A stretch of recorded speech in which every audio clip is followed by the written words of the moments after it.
setting, and Yogg Druid often just can win you games, and in matchups which classically you would really struggle in. So yeah, I personally prefer Yogg Druid, which I'm assuming it's going to be. I mean, I could be Beast Druid, for instance, but I would prefer Druid over Warrior. But like, you know, call me whatever you like. Just go I was going to say Neil, but then I was like, I didn't want to say Neil. Then it was Lorinda. But like Lorinda said, Warrior can be incredibly hard to beat in those situations. Yeah, I've got to say one of the things as well about that Druid deck is it's similar to a classical Ram Druid, except it's got that get out of jail free card, right? It's like, okay, everything's not quite gone right. I didn't get my big beat sticks out. I didn't ramp maybe as fast as I wanted, but we've hit turn 10. So we're all okay. We've got Yogg-Saron out, and that's the main thing. Let's not get into the discussion about having a get out of jail free card in Hearthstone, but yeah, well, I mean, I'm a big Monopoly fan myself anyway. That's a card that's close to my heart. But I mean, talk to me about these other decks that we've got here, because we've got 2 mages coming in. What style of mage are we expected to see here? Because I mean, we talked about how HelloLeeroy brought a lot of mage to last season, and that was often tempo mage. Do we think we're going to see that? Will it be freeze mage? What are we expected to see? We've seen a lot of tempo mage in HCT like prelims, especially from Asia in the last week or so, and there's 2 ways to build it now, really. You can go with a more sustained version with Babbling Books and Kabbalist Tomes and Archmage Antonidas, and just keep the hate just cycling through spells. Damage coming until you play Yogg-Saron. And there's another way of building it which involves just basically stopping your curve at 5. Maybe throwing in 1 Kabbalist Tome and just going, I'm just going to do actually what it says on the tin for once and be a tempo mage. Because tempo mage has drifted into this thing that no caster can really put a word on at the moment, but it's not really a tempo mage. But some people are actually going back to, look, I'm just going to play this aggressive tempo mage now. I would throw a spanner in the works and say, although Leroy is a super fan of Tempo Mage, sometimes he does bring really random decks. Like, we have seen him bring Control Mage before. There has been a variant of Control Mage floating around, which is like a Reno Control Mage, which has seen some success. I don't think it's consistent enough to bring it to a tournament setting. But knowing Leroy, it's something that I think he could definitely consider. But yeah, I would wager Tempo Mage is the likely option. Just want to throw some other spanners in the works that he could potentially think about. Especially against a teammate, so people who know a bit more about you, sometimes you want to be a bit more unpredictable as well. Absolutely. Absolutely. And I'll finally step onto this Warrior deck as well. Now, on the tin, I would probably lean towards Dragon Warrior, but I'd say there's an argument to bringing something like an OTK Warrior. This is Conquest. If you can get that single win with the deck, maybe a little bit of cheese is what these players are looking for. Yes, so hard. I mean, the reason that Warrior gets banned a lot in these events is it can just be anything. It's likely to be Dragon Warrior, like you say, with the Curator now especially. That deck can go any speed you want it to go. OTK is an interesting call, and also there's a control variant with Malcazar going about, which I don't personally like. I don't see the point. If I wanted to add random cards to my deck, I can put 25 cards and hit autocomplete. But there's a version going around of that, which will be other control decks through attrition, through having the extra fatigue, but I don't know. I think we'll see Dragon Warrior. Yeah, I think Dragon Warrior is the most consistent, but there was, like those variants you said, there's also to consider the Commanding Shout Arcane Giant Warrior, which is sometimes that has seen some play on ladder as well. But knowing Osha, I would wager my money on it being a Dragon Warrior. He does enjoy general meta heavy decks that have seen success in a tournament setting. That's generally, we didn't see any surprises from Osha apart from like an egg-based. It was like an egg-based aggro paladin that we saw last season, but that was the only real surprise that we saw from Osha coming through. Well, I'm curious as well to see what you guys think we're going to see later on in the night as well. Obviously, we don't have any Warlock in this matchup, which I'm surprised to see. But I was talking to our League Ops guy before the games, and I didn't ask him any specifics about the decks, but I asked what classes are going to be brought, and apparently every single class except for Priest is being brought to the tournament tonight. So that's every single class then? Oh, pretty much. Every single competitive class right now is going to be brought to the... Poor Anduin. Poor Anduin. I think he's doing okay for himself if you look at the lore right now. He's just become King of the Storm. Although, I suppose that's probably a bad thing if your dad had to die for it. Yeah, so, true. It swings and roundabouts. Either way, enough about Anduin. What kind of other decks do you think we're going to see later tonight? Do you think we're going to see like Reno Warlock coming in? I mean, we saw a really weird Druid come out from... Pesky during the promotions, where it was this, I don't even know how to describe it. Pesty just likes to play unusual druid stuff. It's something that he does, and he does it well. I think, did he play Isharaj druid in that? Yeah, it was almost, I nicknamed it on the thing Casino Druid, because it was like... right, with barns. It was searching for these like kind of almost lucky rolls. Oskarka's played a variant of that recently and done very well with it at Insomnia. And we've seen other people in smaller events also, like Hoy's a big fan of playing Isharaj and that sort of stuff. Just ramp into it, play Isharaj, and then just get a massive threat. Yep. If you got Aviana into Isharaj, you get a 5/5, a 10/10, and something else as well, which is nice. Yeah. So we might see that. We will definitely see Dragon Warrior because it's just so stable. I'm surprised there's not much Zoo in the tournament scene right now, but there's not. I imagine we'll see some Zoo tonight if everything has been brought. What I'm super interested in seeing is what rogue decks. If we've got every class except for Priest, then we could maybe see some variants of Miracle Rogue. I know. Look, I'm not going to say take Jackie Chan as your competitive player notebook, but he plays a very successful Reno Rogue right now that has actually quite fun to play and has some good matchups. So don't throw that out the window. I was actually about to mention that as well. I think it's like Reno Yogg Mages, Reno Yogg Rogue or something, isn't it? Yeah, Reno Yogg. This sounds like hell on earth. Well, like, he got to top 50. No, I mean it's Jackie Chan, of course. Yeah. Imagine how good he'd be if he played real decks. I mean, oh my goodness. Jackie Chan could put 2 Wisps, 2 tiny Finn Murlocs in, and then just end up getting to. But it's a good call. I mean, this is the UK Premiership, and Jackie Chan's a very influential UK player. So those sort of decks, somebody like him playing it, he may talk to people behind the scenes. We could see somebody roll up with some of his tech in the deck for sure. Especially since we have an F2K player on our lineup. Cypher is from F2K. Jackie, obviously F2K.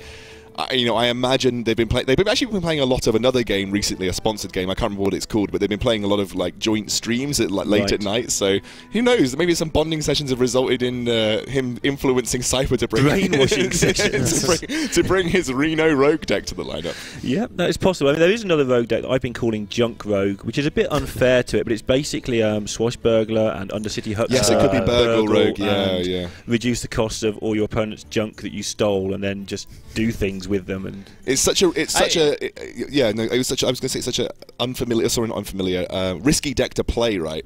Yeah, I was going to say it's one of those decks that sometimes you'll have the best victory of your life, and it's a very satisfying deck to win with. But a lot of the time, it feels like you just get the worst possible cards you can ever get, and you're like, what am I meant to do? Why have I got Purify in my hand?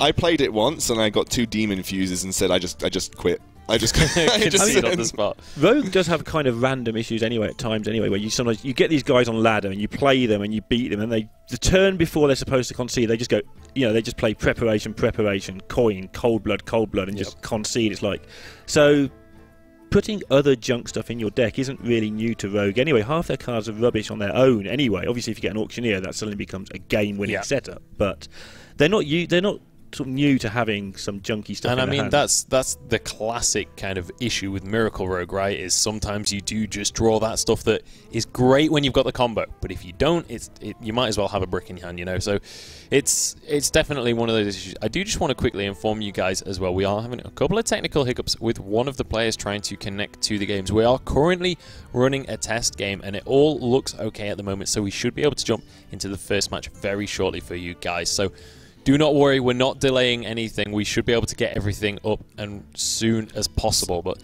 you, I believe, wanted to say something. Oh, no, it's because I've got some more field time. I thought I'd throw out another question here. Paladin, that's another class that we haven't seen so much of in competitive because other classes have kind of taken over in terms of competitive stability. What are you expecting from Paladin? Oh, Munchables. I'm going to call this one. Since we have Jambray in the tournament, I think it's very likely going to be Dragon Paladin, since that's a deck that he's quite famous for, if I'm not incorrect. Oh, he was playing eggs and stuff before as well, but he likes his Paladin, and Dragon Paladin is viable for sure. We saw it in championships recently. I think Murloc Paladin is more likely. I was going to say Murloc Paladin, maybe. Oh, we're in. Oh, here we go. Hearthstone, guys. Talkstone is over. Hearthstone begins. I'm sure you're delighted. I suppose we were. I suppose the test game went perfectly well then, as we are into the game finally. What do you think of this mulligan, especially the fact we have Hunter versus Hunter to kick things off here? Well, both of them starting off with... I'd say Osha's got an easier mulligan on his hands here because Argent Squire is so good it's just a turn 1 drop for the Hunter. He's going to keep everything. Okay. Yeah, that makes some sense, actually, because he's going to have a target for that Houndmaster with that Infested Wolf come what may. Absolutely. And why not keep your 1-drops? That makes a lot of sense to me. Leroy's got a pretty stodgy-looking hand here. He's going to need to draw something next turn, or he could end up getting a long way behind, especially now. Absolutely. The turn 2 is the only thing I'm looking for Osha. Worst case scenario, he can just play another 1-drop, however, so it's not even like it's particularly awful. And Argent Squire does quite nicely. You do have a 50-50 chance to basically win the early game here versus Fiery Bat, but we'll have to see what HelloLeeroy's choice of action is. He doesn't have a 2 drops, so straight onto the hero power. And that's the issue when you don't go for that mulligan. When you get caught up with these 3s and 4s in your hands, then you do end up kind of conceding some of that tempo in the early game. Yeah, the interesting thing there is Osha wouldn't have minded being able to coin out his bow there, but now it's with the extra 4 in his hand and the fact Leroy played nothing, he's probably just going to have to waste something to develop this Fiery Bat. I don't think we'll see him hit face. The recurring damage is worth too much here. Yeah, and also you don't want to end up coining out the bow because, like you said, you need that 4-drop coin next turn. You want to coin Infested Wolf into Houndmaster. HelloLeeroy's going to have to take out this Fiery Bat with his bow. Yeah, and then got to decide whether he wants to play the Infested Wolf, which is guaranteed Houndmaster on turn 4. Or Barnes and go for the YOLO Savannah Jaime. Yep. So let's see what he decides to go with here. I should think he'll go for the Beasts, but a chance to get a Barnes down and just, depending what's in his deck, and just win the game is also tempting. But I think the Wolf is kind of like a guaranteed high main at this point anyway. Yeah, absolutely. I think... he's going to go for the YOLO play here. I think one of the advantages here as well is, outside of what you get, Barnes is a 3-4 comparatively to the 3-3 of the Wolf, so if he does, he's got an Eagle Horn bow on the hands of HelloLeeroy, so it kind of negates that instant counter. It's still a Houndmaster target. It really depends what HelloLeeroy chooses to do as well. Yeah, I think Leroy... I mean, at this point you've got to decide, do you want to race your opponent's Beast, or do you want to just let him have Houndmaster if it comes up? Yeah. And I think we'll see him here do his own Infested Wolf, which means we'll probably see him take out the 1-1, which is pretty horrible for him. Does mean you kind of ruin the Houndmaster opportunity, but we know that Osha's got the follow-up in terms of Infested Wolf, so Osha will be more than happy to accept that in that certain situation. Plus, it feels kind of bad, man, to use an Eagle Horn bow to take out the 1-1. Yeah, he's having to do it, though, to protect against the Houndmaster potential. And, I mean, Barnes just straight up kills this thing as well, so doesn't feel good at all. And now this is a perfect opportunity to drop that Infested Wolf. It's like, as safe as it was of a turn last turn, it's just that same perfect opportunity, except this time, no Eagle Horn bow to contest with. So that would be a very safe play for Osha to go with, but he does have a couple of options. Yeah, absolutely. He's got options, like I said. The most obvious is just go for Infested Wolf, so that'll likely be the play. But like you said, he could also maybe Abusive Sergeant Eagle Horn bow if he just wants to start pressuring face, but at this point you don't really need to because you already control board. I just want to point out that HelloLeeroy has kind of got the Hunter win condition card in hand already. Yeah, it is that Call of the Wild. Now, if Osha doesn't end up drawing that in the next 4 turns, he actually could be on the back foot as it gets towards the later portion of the game. We all know what Call of the Wild can do for a Hunter. Yeah, very much so. One thing Osha's got to worry about here is whether to just do the Barnes trade or not, which because the Barnes would die. He could have played the Eagle Horn bow like you suggested and killed the Hound, which would have protected his Barnes, but he's decided that he thinks Leroy has the Houndmaster in hand because Leroy's done nothing for 4 turns. Absolutely. And so he's willing to give his Barnes up anyway. And actually the curve now going forward for Leroy doesn't look half bad. He's picked up Savannah Jaime as well, which is a super important card to have. You know, going forward as the Hunter, you always want that on turn 6. And actually, you're starting to see Osha draw, not dead, but not quite as high a curve as he potentially would have liked at this point in time. Yeah, that Grandmother's a saviour for him there, though. Now he can do a lot with his bow and Grandmother, setting up the Houndmaster next turn. Absolutely. But I don't know how he's going to get through this high main, but that's, you know, he doesn't know that's there. He's got to just play his turn as He's got Kill Command, though, so could potentially think about Kill Command the following turn. Just doesn't really have much of a follow-up based on his current hand right now. Yeah, both of them will be happy with their hands. I mean, both of them have quite a lot of play. Obviously, Osha will be praying to pick up that Call of the Wild sooner rather than later, but you know, he's got plenty of play. He'll feel that he can cope with most things that are thrown at him. He'd like an Unleash the Hounds or something to be able to clear up some of this mess, but his hand's pretty decent right now. And it's going to be Osha still well and truly in control of the board, and we'll see if there's anything that Leroy can do. Savannah Jaime is going to be so difficult, but second Call of the Wild, as you say, is going to be a pain. However, tracking just appeared in the hand of Osha, so that could be the answer to find that 8-drop. Yeah, so what Osha could do here is he can buff his grandmother with a Houndmaster. He can tracking and try and find the Call of the Wild ready, and he can probably Abusive Sergeant and just ignore this high main, smash everything into face, and see how his life ends up at the end of it, because the high main will have to get through a taunt, and it's going to be a bit slow. So that's not really what you want to see off the back of your tracking right there. None of those cards feel particularly good in this situation. Huge Toad is okay. You know, you could think about using that with Houndmaster, but likelihood is you want to use Houndmaster this turn. Maybe limits his options in terms of what he'll want to do. Maybe he'll be favouring working towards clearing board as best he can. Yeah, let's see what he does here. I think he'll buff the grandmother and he may even just play the sergeant and say, if you've got hounds, I lose the game anyway. So he's got to take his time to work out what he wants to do, but we may just see him just go all face here. I think there is an argument for trying to trade, but you've got to bring up the question of how much do you lose if you do start to go for the trades, and looks like he's made that decision that that is not something he wants to entertain right now. Will go full SM Orc onto HelloLeeroy. And he gets Hounds off the top, the only card that probably could have saved him in this situation. Now do you be greedy and do you try and go for a Leok Hounds? Or do you literally just say, I want to take the safe play with the Houndmaster? So what you do is you work it out backwards. You work out, I'm going to play the Hounds for sure. Yeah. How does that look? And then if it looks all right anyway, you play the Companion. If it doesn't, you play the Houndmaster. Osha was a bit angry at himself there. I'm wondering if he thinks he should have taken the Quick Shot, because what's this Toad doing? Exactly.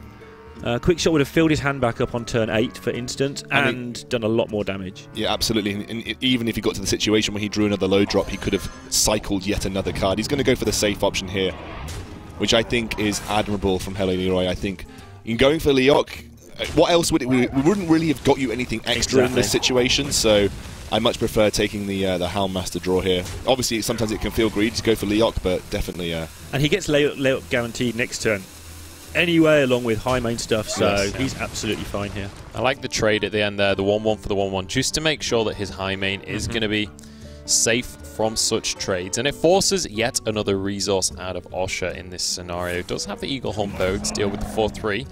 But might actually have to invest further resources than he would have wanted. So the reason for taking that Toad looks like he wanted to guarantee a beast for his kill command. Yep. But if you're taking the Quick Shot, it guarantees the damage anyway. So I think, you know, I feel like that was possibly a slip up there, but maybe it wasn't. I mean, he's going to get quite a lot of damage through. It's not going to matter most likely because of these Call of the Wild, though. Yes, but he is putting himself forward. He's thinking about using this bow, saying, well, maybe my win condition now lies in the ability to just get as much damage into face while I still can. I may be facing a Call of the Wild next turn. Does this 3 damage to face matter right now? Or can I afford to hold on to it? Yeah, that depends what he thinks his win condition is. If he thinks his win condition is damage to face with kill command with his hero power, then he'll go face now.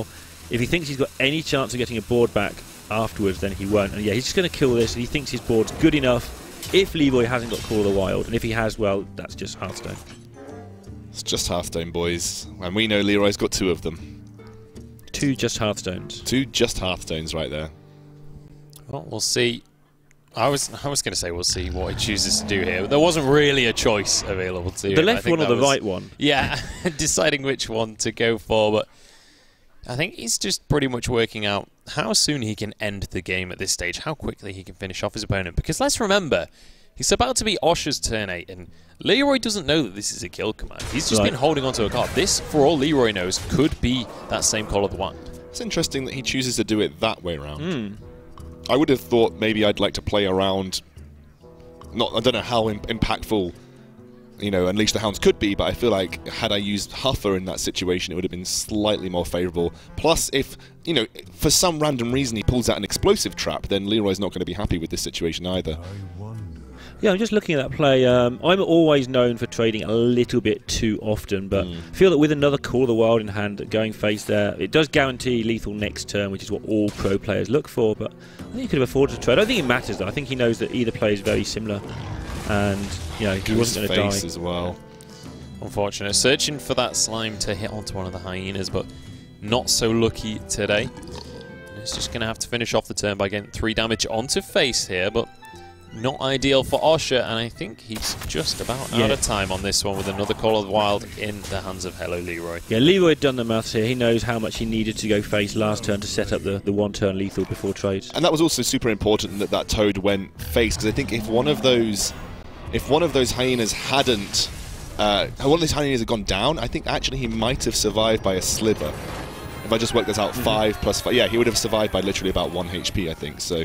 Yeah, he'd worked out, I think, exactly how everything was going to live, worst case scenarios, other than the hounds, which he would have, you can't always play around Unleash, it's just a thing that happens. So I think he'd set up next turn lethal, got the next turn lethal, takes an early 1-0 lead in the first match of the series. First match of the whole of the Premiership. And given those first 3 turns, it looked like he was in an awful situation. But, sometimes in Hearthstone, you have a great early draw and that feels great, but you always have to think about the following turns when you get towards those mid-level turns, 5, 6, 7, 8. And Leroy just had the Hunter win conditions, which, to be honest, mid-range Hunter's win conditions are generally Savannah, Highmane, Call of the Wild. Yep. And he had those in hand, whereas Osha, unfortunately, was stuck with drops that really weren't ranging further than 4.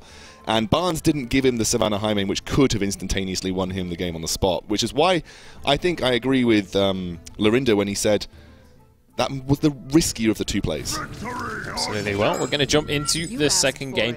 Both players changing decks this time, so we're not going to see a rehash of the Hunter from Osha just yet. He's opting into what looks to me like some kind of control warrior, but then when you look on the other side, there is Hope's End himself, Yogg-Saron, coming up for HelloLeeroy. So I want to...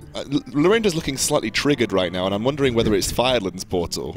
Firelands Portal's fine. I'm just actually trying to work out if there's a way we could tell if there were 5 extra cards in Osha's deck or not. Just because we didn't know if there's a Malcazar shown or not. But I'm assuming that this is a fairly standard build, but people play Yogg now because why not? I'm not a big fan of Yogg in decks that don't play a huge number of spells, but why not? Sure. I mean, you could end up getting a Yogg Twisting Nether, which ends up clearing the board for you, and then, like end of the day, 5 random spells. Those 5 spells could be exactly what you need. So. How do you sleep at night? How do I sleep at night? With things like that rushing through your mind, how do you get to sleep? I'm actually the incarnate of Yogg-Saron in real life. Oh wow, that explains so much.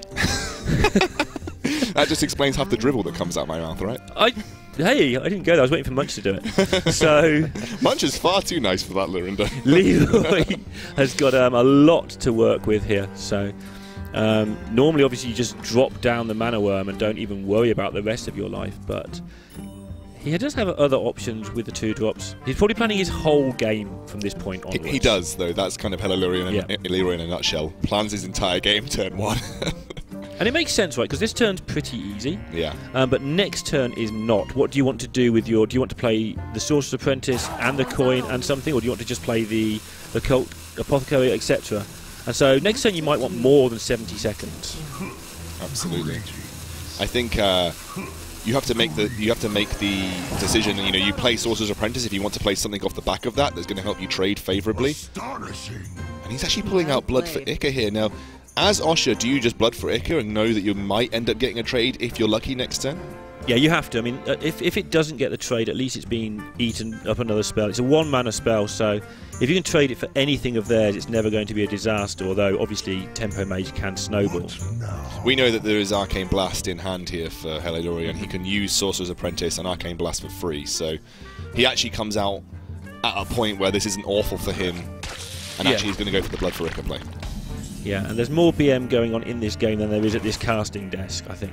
So, an amazing pickup for Leroy here, though. Another Mana Worm. Wow, he could essentially flood the board at this point with Mana Worm, Coin, Sorcerer's Apprentice, or rather, and then go straight into the Arcane Blast, and you end up having a pretty beefy-looking board. Yeah, and Brawl is 3 turns away.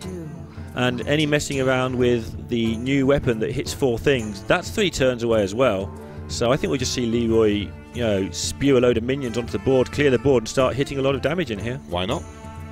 Yeah, I think that is certainly a solid play, and it's going to be the Mana Worm that he decides to go for first, and this obviously allows him to go for that Arcane Blast along with the Sorcerer's Apprentice. So, very solid board now for HelloLeeroy, and actually it's already, even though we're 2 turns in, looking a little bit shaky for Osha, because that is not something you want to deal with. Just 9 power turn 2, everybody. Yeah, it seems fine. I mean, Shamans do that turn 1 with their weapon, but apart from that, Yeah, I mean, and also Leeroy looking pretty serious about this season as well. Like anyone who's met Leeroy, that's not his normal face. Yeah, he's had a variety of faces. I'm curious to see, actually. That's a good point, because last season Leeroy was super animated throughout every single game, even on stage as well. And I'm curious to see whether, you know, because Leeroy is stepping up that level of seriousness, whether he focuses more on, you know, I guess practicing bluffing almost for if he does make it to playoffs. Because I think that's a key thing in Hearthstone that's often not touched upon, is when you're at those live playoffs, if you can see your opponent, that is a big deal. That's super important, Munch. And like we saw him at the live championships last season, he was in his chair, he was jumping around, he was getting animated, he was head in hands. You know, you could really tell the emotion was getting to him. And it looks like he's putting on his poker face to the best of his ability right here. Yeah, it's good to see him really concentrating on this, and also it's good to see this Ragnaros, which means that they're bridging the gap from turn 7 to turn 10 with threat after threat, rather than just relying on Kabbalist Tome to fill your hand up. Sure thing. Now, I think Elise is the better play here. I feel like, you know, you don't really contest anything with Acolyte of Pain, though you might want to somehow cycle a card. This, at least, if HelloLeeroy is looking to trade, contests two of the minions on board. Yeah. I think as well what Elise does is it kind of says, you know what, I'm not actually going to achieve board control. I'm not going to get back in control of this game until very much later on if I do. So let's look towards that late game. Yeah, it's something else that will have a chance of surviving going into the Brawl turn, which gives you more chance of winning the Brawl as well. So what HelloLeeroy can do here is ping and trade his Mana Worm, which seems like the most sensible option. Or he could just go face. Do you know what? He's thinking about Brawl next turn anyway, I guess, so... Yeah, I mean, he could have played Water Elemental if he thought that weapons were going to be an issue, but he chose to do the Arcane Intellect instead. So he's thinking Brawl here, and, you know, the damage is accumulating in his hand. Osha can't Brawl and armor up. And if he brawls and loses, which he will 3 times out of 4, you know, Leeroy can just hit you in the face and fireball you in the face and ping you in the face, and yes, that thing. If you think next turn he's got... Well, let's say his Sorcerer's Apprentice survived. He's got Fireball Ping next turn. Follow up that with Violence Portal. Yeah, and Leeroy's showing a lot of common sense there. In case there isn't a Brawl, he pings the Elise, and now she can only trade 1 for 1 because she'll get pinged again next turn if the Brawl thing doesn't happen. Absolutely. Yeah, saving himself. Yeah, that 2 mana could have done 1 more damage to face, which will be important, but killing off a 3/5 is more important. He's going to go for the Sorcerer's Apprentice here. And brawls afterwards, so it doesn't even give him the option of the play we were talking about, which was the Fireball afterwards. But ouch. The most threatening one of the lot, I would say, survives in this situation. Do you just Fireball face as Leeroy here, or do you can? I would say the most sensible play is Water Elemental. I agree. You could Fireball face there, but you haven't got a follow-up on turn 6, yes. So you might as well make it so that the Fireball is your turn 6 play, along with a ping, and then your 7. So this seems pretty grim for Osha right now. I feel like the only play he has in hand is Acolyte of Pain followed by Ravaging Ghoul. Because you expect to die next turn anyway, right? Yeah, the only merit in armoring up is that you can play around Frostbolt. No, you can't even, so... 7 plus 3 plus 1 plus 1. Yeah, it doesn't even play around it, but it does play around some stuff in the longer term. Yeah, I guess you're looking for longevity in that situation. In fact, my play was, what does that even get you when you Ravaging Ghoul your Acolyte of Pain? It doesn't clear the board for you at all, it just draws you a card which you can't use because you've used all your mana, so... You were dead either way. Maybe armoring up gives you a slim sliver of a chance that if maybe Arcane Missiles was played and only one of them ended up hitting your face, you end up winning in that situation. Yeah, Leeroy taking a really rapid 2-0 here now. Yeah, and you can see kind of the banter between these two players. Obviously, they are teammates, and you see he takes the Frostbolt off the top and then hovers onto it and then says, amazing. It's like, that's some top quality BM right there coming out from HelloLeeroy. But it's also him going 2-0 in this series so far. Osha is struggling to actually get into this match. It's a tough one, and honestly, I think there is one key factor to this game. Fiery War Axe was not drawn turn 2 for the Warrior. Sure. And there was 9 power on board. And that's why Dragon Warrior is so powerful, because you have 4 Fiery War Axes, basically, with the Alexstrasza champion and the Fiery War Axe. It means that you're so consistently on board early, and then now you've got the Curator to refill stuff. not only are you on board early, but you're also refilling up, so you can play it a little bit slower than you used to. And so Control Warrior, I think we'll see a lot less of over this series. And some people even run Fairy Dragon as well in some situations, so you end up with more Fiery War Axes coming to the board, which actually is pretty good against Tempo Mage too, because obviously you can't target it with spells. So. Okay, so interesting Druid now coming out from HelloLeeroy, Violet Teacher and Cenarius. I think not necessarily the typical like Malagus Yogg Druid that we were expecting to see 100%. I mean, there's merit to having these cards in that deck, but it's not that standard lineup. I would still imagine this is Yogg in some respect because he's got Raven Idol. And it does play into Violet Teacher as well. There was a deck, right, that was, it was again another Jackie Chan brew. It was Wisps of the Old Gods token Druid, which actually was super powerful for the making use of Savage Roar, basically. It was still making that card viable in Druid. But again, it wasn't the most consistent and did require, very long, complex thought processes in terms of multiple turn plays to get to a point where you were winning. But the Violet Teacher inclusion is an interesting one for me. It looks like this could be a token take on the Yogg Druid, which was kind of some of the early brews that we saw of Yogg Druid. Going back to when Yogg-Saron was first released, we saw a lot of Violet Teacher Druid come through. Yeah, we have seen quite a lot of teachers in Yogg Druid in recent times, but not necessarily with the Wisp. The Violet Teacher, just because you've got so many spells in your deck, is reasonably functional, along with trying to have a big turn with like Power the Wild, something like that. But that Cenarius is not particularly standard. Takes Wisp of the Old Gods from the Raven Idols, so certainly a plan in mind here for HelloLeeroy.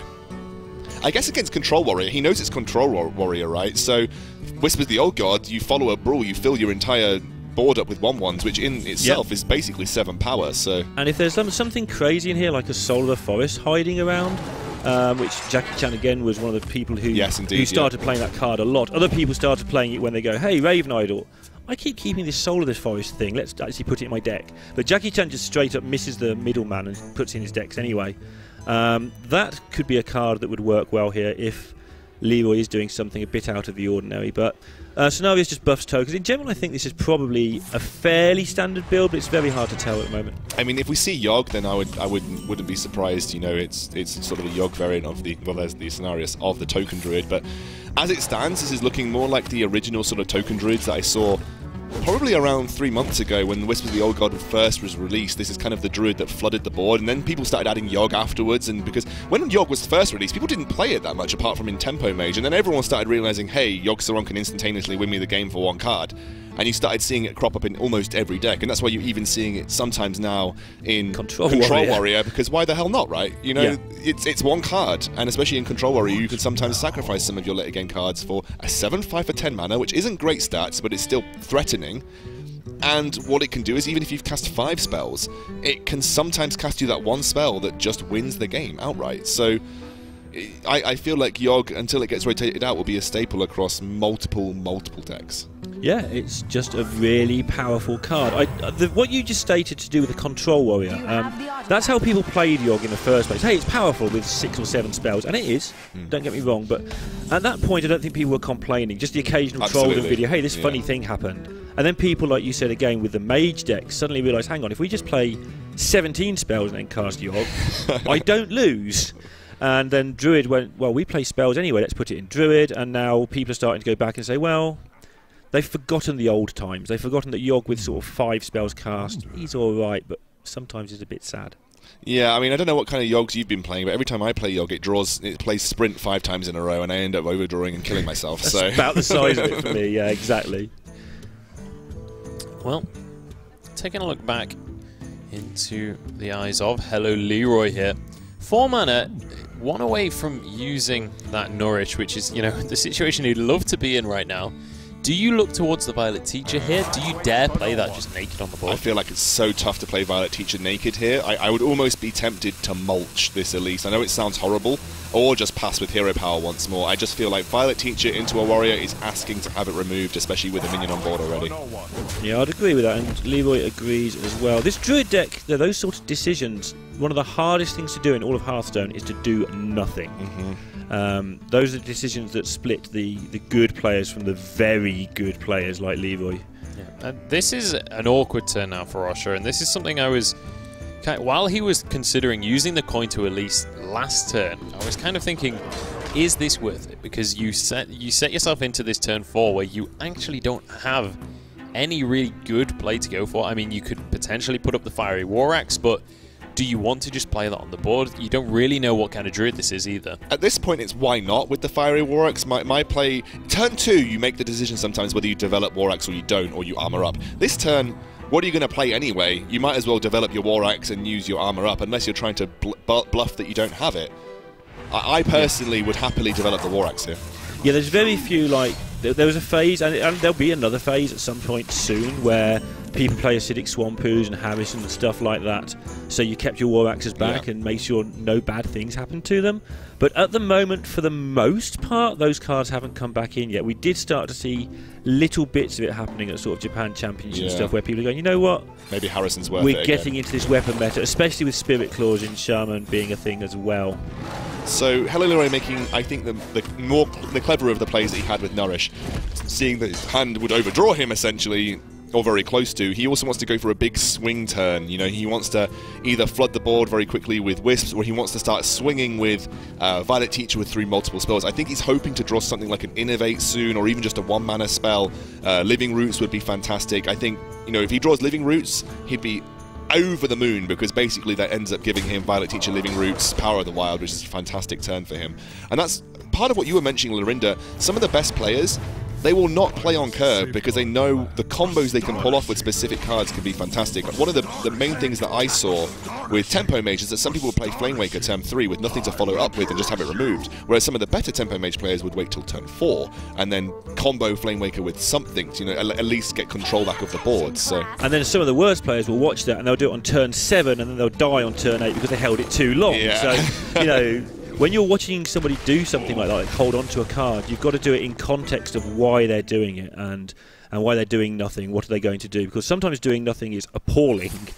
In general, the reason that only pro players and strong players are the ones who do nothing is because, you know, if you do nothing, you soon learn that's bad because your opponent does something and you lose. So that's why doing nothing is so very hard. So there is the way to clear the majority of the board, if not all of the board here, I'd say, for Osha. He can Blood to Ica one of the 2/2s. Actually, yeah, he can, right? He can definitely clear the whole board in this situation. I'd bring up the question though: is it worth it when you can have almost like, without clearing the full board, you can make it a more comfortable kind of turn by using that bash, increasing your armor, being able to finish off the Violet Teacher, and still having that 3/5 to trade more effectively. I wouldn't be averse to just playing Acolyte of Pain into Ravaging Ghoul, and then obviously using Elise to maybe take out one of the 2/2s, because then Acolyte of Pain trades into one of the 2/2s anyway. Oh, he's not even going to play. Oh right, yeah, because he used Bash. What was interesting, by the way, last turn that Leroy chose to play it how he did to get that mid-sized board to play around Brawl. Where he could have waited and gone Wisps of the Old Gods into the Power of the Wild then, but if that got brawled away, it's just a waste of your Power of the Wild. So he's chosen to split it over like 2 or 3 turns, this gradual build-up. He didn't really commit too many resources, and what you can do against Control Warriors, you want to bait out their removal. You want to try and bring out as much removal as possible before you start playing your real threats. And actually Cenarius, as much as, you know, rubbish that we give him, can be a threat later on. You know, when all's said and done, the Warriors used Executes, used Shield Bash, and suddenly you bring Cenarius out, who brings 2 2/2s and a 5/8 on board. Can be moderately threatening. He's going to go for it right now, however. Yep, and just decided that, you know, you can't have Control Warrior hanging around on 33 health for a particularly long amount of time. At some point they're going to get a Justicar and start getting out of range. So Leroy's finding a way each turn to build a medium board without making it too overcommittal. This is starting to look like a very tasty Ravaging Ghoul, however. He's got the Bloodtick, he's got an Execute if he wants to deal with Cenarius as well. There's looking good. We're starting to find a lot of ways to deal with things right now for Osha. But that's kind of what I think HelloLeeroy's game plan has to be versus Control Warrior. You play one threat at a time to pull removal from the Warrior. You know, if he ends up losing a Ravaging Ghoul, a Blood to Ica, and an Execute here, you've just used Cenarius, right? There's plenty more in your deck that you can start throwing down later on. And obviously, once you've removed Execute, you think, oh, well, my Ancient of War is probably going to feel pretty safe. And Yep, and that's definitely the way forward. It's just like you say to do that. But as Munch pointed out, all hell is about to break loose on this board as Osha's going to not only clear up, but he's going to draw cards at the same time. And it is just a card True Heart, which is fantastic, especially when you draw Shield Slam later on and you've already burnt through some of your armor. So now we're in the position where the cards are 5 apiece. Osha has the board, and Osha has the more relevant hero power as well in some ways. So Osha in a really good spot here.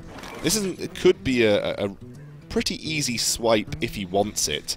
But what's the follow-up here? He could, I would say, Wild Growth first. Try and start drawing some more. Okay, so Leeroy needs to consider here, can I still win this by playing fair? Do I still want to do the things you've been talking about? You know, play my Ancient of War, bait out the game, slowly develop the game. Or do I want to not win by playing fair? Do I want to just keep clearing the board, play Yogg and see what happens? And he probably needs to decide about now which way he wants to go with that. So he's not going to go for the easy swipe in this particular circumstance. He's just going to go straight for the Wisps of the Old Gods, which is super risky, but he has seen one Flesh-Eating Ghoul already. It also means that a Brawl will clear Osha's board for him. Same thing. Yeah, same thing. One of them's not in the format. It'll work. It was good. Don't worry about it. Yeah, no one even noticed. So, yeah, but the thing there is that Leeroy can clear Osha's board with Osha's own cards if it's a Brawl, or at least, like, the worst case for him was the Revenge, which at least damages that board. So now maybe you have to think about the swipe. You did, and now you have to think about everything. Yeah, because now you drew Sylvanas.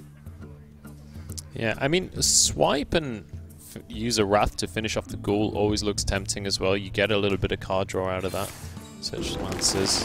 Actually going to go for the Wrath onto Justica there. Just going to drop the Ancient of War. So, again, asking Osha to use those resources, forcing an answer out of his opponent. And Lorinda, he's got multiple options to deal with the Ancient of War here. Yeah, interesting to see what he does. He needs more cards to know his options. So he's going to slam first to see exactly what his options are. Now we'll probably see the shield block as well. I always prefer using Shield Slam over Execute where I can. Yes. Because obviously I have that finite resource of armor, which isn't always going to be available for me. So I wouldn't be surprised to see him prioritize the Shield Slam here. Yeah, and there it is. The only thing about the Shield Slam that may make him not want to do it is his own Sylvanas, especially now he's drawn it. Sure, yeah, no, that makes a lot more sense now we've seen the draw of Sylvanas. It doesn't mean he will, but I think we might just see the Execute. When do you get to do 8 damage for 1 mana? So yeah, true. Except when you get to 11. He also had the Bash if he really wanted to, but I feel like Bash has a little bit more relevancy in terms of what it can help do to your board state. No point just randomly wasting it when you have other options. Yeah, Bash may come in to help something else. This is the most you're going to get out of the Execute, I think. Of course, you can Shield Slam your own Sylvanas. I think it makes sense now. And I think as well, holding on to the Bash and the Shield Slam kind of plays into each other. Obviously, there's that 3 extra armor available from the Bash, so that can turn into a pretty tasty 4-mana combo. Oh, he's got double Wild Growth here, so I feel like the way Leeroy's hand is shaping up is shaping up down that route of, okay, now I have to rely on Yogg to win me the game. Yeah, and he's got to, I mean, obviously, but he's got to try to not die in any time soon as well. He's down to 12 health just by bits and pieces that Osha's done, like incidental damage, really. Yeah, and a very comfortable decision here for the likes of Osha. He gets a nice, easy trade onto the Azure. Gives him next 10 lethal as well. Continues to stack up this armor. This is looking... well, we're starting to hit the end of the road, I think, and Mulch is available and looking... Actually, you could Mulch your own self-mulch Sylvanas, yeah. I mean, it gives the opponent the minion still, but... So something that Osha could have done last turn, in case people are wondering, is he could have gone face and Shield Slammed his own Grom and done 10 to face, which would have set up lethal with Leeroy being on 2 with the Bash in hand. But the problem is these decks play Feral Rage and they play Moonglade Portal, so that if anyone's wondering why he didn't do that, that will be why. He'll be scared of healing and armoring up from Leeroy. I think he had too much armor, didn't he, to Shield Slam it? No, he had 6. Oh, did he? Got it down to 6, yeah. So I'm interested as, I guess, the same reason for that instance, not shield slamming your own Sylvanas and getting your Grommash back there, again, is because you are worried about the self-healing coming through. You know, he could have then played Sylvanas, shield slam his own Sylvanas, got Grommash back, charged to face, and then set up lethal for the next turn. But it's exactly the same reason why that you just stated. Yeah, if it then dies to... I mean, 5's not that hard for a Druid to do. It's not easy, but it's not... You know, with Raven Idols and stuff, it's not hard with Starfire and so on. Look at he's he's just digging for Yogg and casting as many spells as he can in the process. But we see Brawl, right? So worst case scenario, Yogg fills the board, and there's still a Brawl.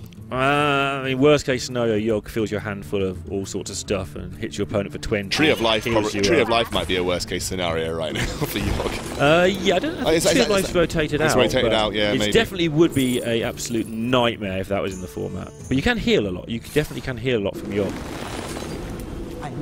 Osha's just got a wry smile on his face because he says, "I realise you're going to burn all your hopes and dreams here on this Violet Teacher, but I have the Brawl in hand." Yeah, and Osha seems like he would be happy if Leeroy burned his hopes and dreams with all the BM we've seen going backwards and forwards in this match. That's 3 Raven Idols in a row, by the way. I do wonder about Raven Idol. It's confirmation bias, but I've seen it do 5 times in a row way too often. It shouldn't shouldn't happen. It seems to happen a lot. And Osha's now... You know, I've got 5 cards, you've got 1. I've got 38 health, you've got 12. He's literally got to work out what's my best play against Yogg. That's it. That's all he has to worry about now, is how do I beat Yogg? I don't lose to anything else in the whole world. How do you beat Yogg? You kill your opponent before they cast it. It's usually the best way, or you don't overcommit into it, so you can clear it afterwards, like you were saying. Keep that Brawl back till after the Yogg, in case the board goes crazy with Call of the Wilds. And you just make sure you can answer the turn after the Yogg and not lose because of the Yogg. And I think we'll see him do very little this turn, something like Brawl and, I don't know, maybe even just play a Ravaging Ghoul or something. Or he'll go face and play Sylvanas. Leeroy sees the face there and realises that Brawl is coming. And it does. Let's see what... Oh, no! Osha wins it out. Oh, Leeroy, the emotion is back. He's off his calm Leeroy has given up. I think Osha's deserved that one. It's felt a little bit unfortunate for Osha in this series so far. Don't casterise him, because you know what might happen now. Is it going to be Yogg? It's not. It's fine. You're off the hook. You're off the hook. I got away with it. I've cast a curse many times before. I'm not afraid to do it at this stage. But yeah, I think this is looking just about alright for Osha at this stage. So Raven Idol into Moonglade Portal might be okay. 1 or 2 other spells as well. Well, you Raven Idol first, obviously. I guess the drawback is maybe you want to hero power to give yourself the 1 extra health. But at the end of the day, there's 7 damage already on board. So the difference between 1 and 2 damage for a warrior is negate, because what he can do from hand in terms of direct damage is going to be 3 minimum, right? Yeah, I agree with you. I'm surprised he's taking so long, because when you do reach that decision, you want to get the random decision. There are going to be 3 things pop up in front of you. If it's a difficult choice, you want as long as possible to make that choice. I mean, it shouldn't be a difficult. If it comes like Moonglade, Fell Rage, something else, you take the Moonglade, I guess. Yeah, because it gives you the presence on board. It was Doomsayer Secret Keeper in mind. For the minion. That's why he took so long to decide. Okay. Oh, he loses the game anyway. So maybe he was looking for a second Yogg. Maybe he decided that Moonglade Portal wasn't enough. Well, there we have it. That is going to be the end of the game. Osha taking this one. He's even going to finish off Ragnaros, just as insult to injury. But it is going to mean it's 2-1 now, Osha. He's found his way back onto the scoreboard right now. He's actually managed to get a game under his belt. And, it was looking a little bit dicey. It was looking like maybe this would be a sweep for Leeroy. But Osha, he's found his footing now. Yeah, no, absolutely. That was a good win. I think it's probably one of the harder decks that he has to get a win with on the board. Control Warrior, like Lorinda said, doesn't have many great matchups right now, but it's probably inferior to its counterpart of Dragon Warrior. However, I want Leeroy to win, because if he wins, it's 3-1, and my prediction was correct. Wow. He'll be happy. I mean, not only because he's won a game, but it's week 1. You don't want to have to wait another week to get your first game on the board. I mean, you don't want to lose at all, but going home losing, or staying home losing 3-0 is terrifying. It's certainly going to be a demoralising way to start the tournament, but We've still got this Druid for HelloLeeroy remaining. This is the deck that he has to find a win with. Now we're going to see Hunter once more from Osha. This is attempt number 2 for him. And I mean, how do you think this matchup specifically is going to... Look at Leroy psyching himself up here. I've just changed my mind as to what I thought. Basically, the Hunter matchup could be kind of good for the Hunter. If your opponent doesn't have a deck full of, or handful of Innovates and Living Roots and stuff. Look at this hand for Osha. When he gets to turn 8, he's in a great position, but... Until then. Until then. And then actually HelloLeeroy's ended up with masses of Living Roots and great early game here for the Druid, so it's not a bad start.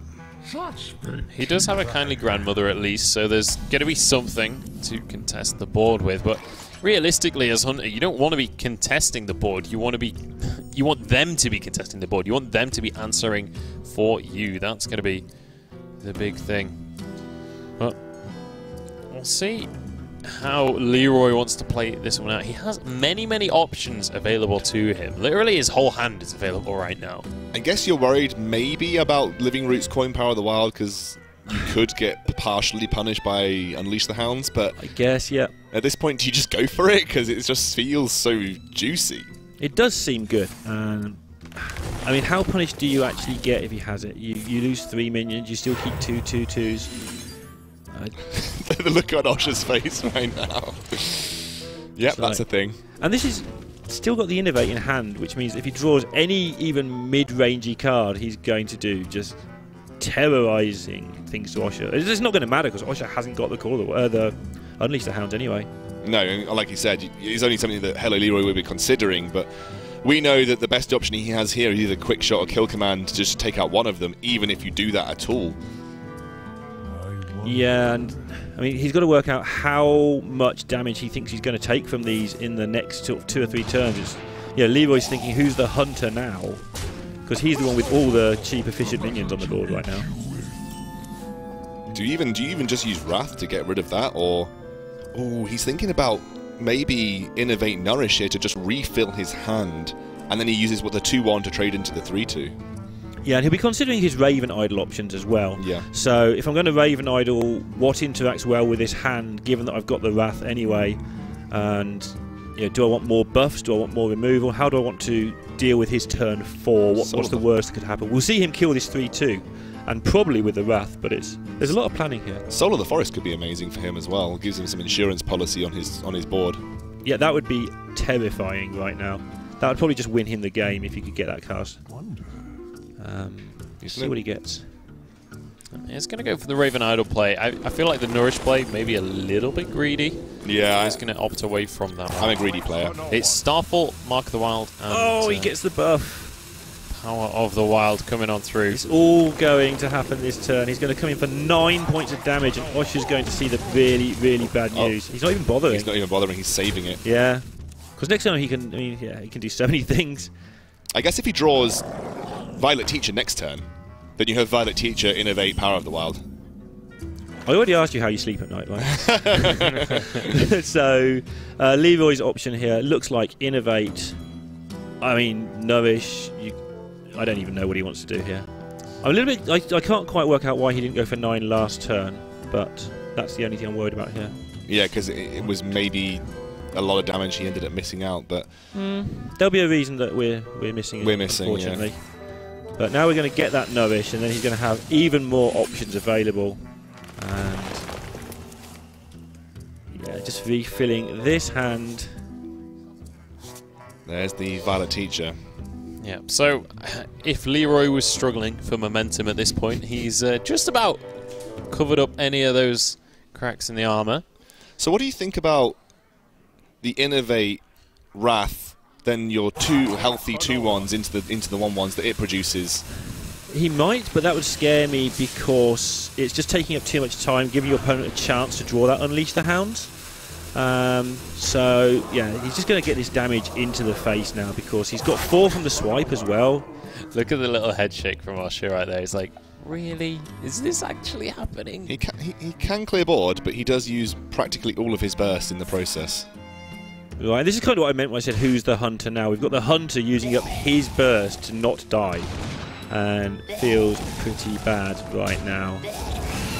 But he's surviving. The problem is that the high main's not a particularly good defender. Yeah, it takes out one thing a turn. It's a bit slow and cumbersome. And one thing Leeroy's going to have is, no real need to worry about it. And you feel pretty happy playing. Oh, that's a pretty good card here. But you have Savannah high main. But at this point, when you've got 11 HP, oh, he doesn't care. He does not care, my friend. He's just going to go for that. I can't say I'm that surprised because if you Houndmaster, you defend yourself for a turn, but realistically, you don't develop too much of a threat on the board. Another Nourish is available now for HelloLeeroy, which is always going to be a nice fallback option. Swipe as well. How would you guys play this turn? I would almost just say, at this point, if I draw another swipe, I win the game anyway. So I would be tempted to Wrath the cycle, swipe face, go face, and then hope I draw another Wrath at some point. Yeah, that's my first instinct. The problem is, it can still go wrong. Like, yes, Call of the Wild will put up a taunt. You don't have that much direct damage as the Druid. And if you do lose that board, I mean, you can die in 2 turns. So, how do you deal with this board as HelloLeeroy right now without sacrificing your Hello Teacher? So the swipe's being played. Yeah, it's just a case of whether he wants to Wrath the high main to death or whether he wants to stick everything into face. That's just how he's going to have to call it right now. I feel like going face is the option because at this point now, there's no healing in the Hunter deck. The more damage you can get into face right now, the more chance you have of drawing your other direct damage, which is swipe. And then you also have Casino Ragnaros, which could instantaneously win you the game. Casino Ragnaros. Yep. Things are going to start taking a turn for the worse here for him, though, because Osha is going to put up this huge taunt and clear the board. Most likely, at least. And does become vulnerable to the Wrath, though, so obviously we have the answer here for HelloLeeroy. Don't worry, loves. The cavalry. Right, I mean, he has the answer, but Osha's next 2 turns are spectacular. Osha could definitely win this game. Leeroy might well need... Oh, that will help him so much. He will have to go for this. Raven Island to swipe wins him the game instantaneously. Or, yeah, Starfire, any of those. And some other things. Feral Rage, because he can kill the high main with his Wrath. Well, I can inform you guys, it's Naturalized, Wrath, and Astral Communion. None of those seem very good right now. I mean, Astral Communion, you can get the extra 3 mana, right, guys? Yeah, Wrath to cycle, I think, at this point. Yeah, he does have 2 Wraths. He's also got that Nourish, so do you just try and maybe stall for a turn, look for the extra cards, and hope that you can survive? He's still got 29 HP. I mean, he's got to decide now if he thinks, if he Wraths these 2 3 health minions, does he win the game against Call of the Wild? And he can't see these Call of the Wilds. For him, Osha could be sat with, I mean, he'll have followed the game far more closely because he's right in the heat of the action. But Osha could be sat with something like Deadly Shot and Fiery Bat. I don't even know, but just some stuff that doesn't influence too much. So he doesn't want to play around Call of the Wild too heavily. But yeah, he's going for the swipe. He's decided that he just loses if he gets it. Oh. There's the swipe. That was the win condition. Yeah, he worked out that he was probably never getting the board back, so his only way to win was to dig for that swipe. And now, the reason he's so happy isn't just that he's won, but as you called it, he's gone for the swipe. No, but not even that. It's 3-1 to HelloLeeroy. It's 3-1 to HelloLeeroy. There we have it. I won't be smug, boys, don't worry. You already have been smug, my friend. You've already failed at that objective, but here it is. The swipe comes on through, and I've got to say, that's probably the most aggressive Yogg Druid play I've ever seen, where it was almost like it was an aggro deck, just constantly going face. Obviously, it's not very often that scenario happens, that you have that combo to kick off the game with, and the 3/3 Treants on the board just to push face with, it's not a likely scenario, but HelloLeeroy found it and was brave enough to go for it as well. Yeah, he identified that actually I can clear this board and maybe even stall losing out for 1 or 2 more turns, but I'm not going to probably get the chance to do this Nourish if I don't do it now. So his decision was, do I want to slow it down and try and draw naturally into the swipe, or maybe get another win condition? Yeah. Or do I just go for it now? And he identified that he needed to go for it now, and he did, and he drew the card. I think given what he had in his hand, there was no way he was going to get complete control of the board back, especially anticipating a turn 8 Call of the Wild from the Hunter, which he, even though HelloLeeroy is sometimes a pessimistic player, I think he's probably thinking that was going to happen. So he goes to the only win condition that secures him the game outright, which is, I need to get the face damage in now before taunts come up, and then I have the win condition that if I have Nourish in hand, I've got 2 Wraths which cycle, there is a good chance at some point that I draw another swipe. Yeah. And it was if you were a betting man, I would have taken that. Yeah, I thought he might not get there, but yeah, he went for that, and he also thought that your opponent doesn't have to have the Call of the Wild, and if they haven't, I probably just can get the board back and win with the extra cards as well. Absolutely. Well, we're going to head into a quick break as HelloLeeroy takes that one 3-1, but do not go anywhere, because following the break, we're going to have the Enigma from last season, Mysterious, up against our brand new qualified player in John Bray. This should be one to watch, so make sure you come back in just a few minutes' time.